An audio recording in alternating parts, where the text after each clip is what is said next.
Apakah dokter Adnan termasuk orang yang baik? Kalau ada hutang-hutangnya dokter Adnan yang belum terbayarkan, mohon diikhlaskan.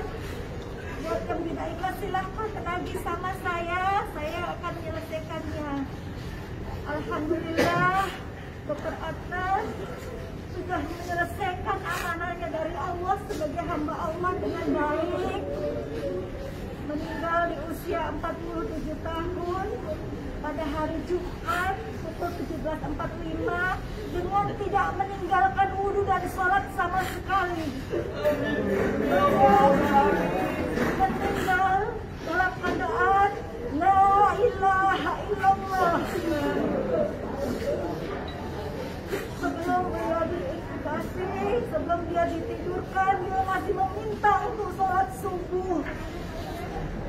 Insya Allah dalam kondisi sadar maupun tidak sadar, beliau tidak pernah meninggalkan wudhu dan sholatnya. Mudah-mudahan mohon doanya beliau husnul khotimah.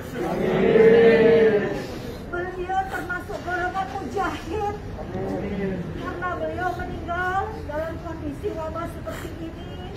Beliau cinta sekali profesinya sebagai dokter, bahkan dilarang praktek pun tidak mau.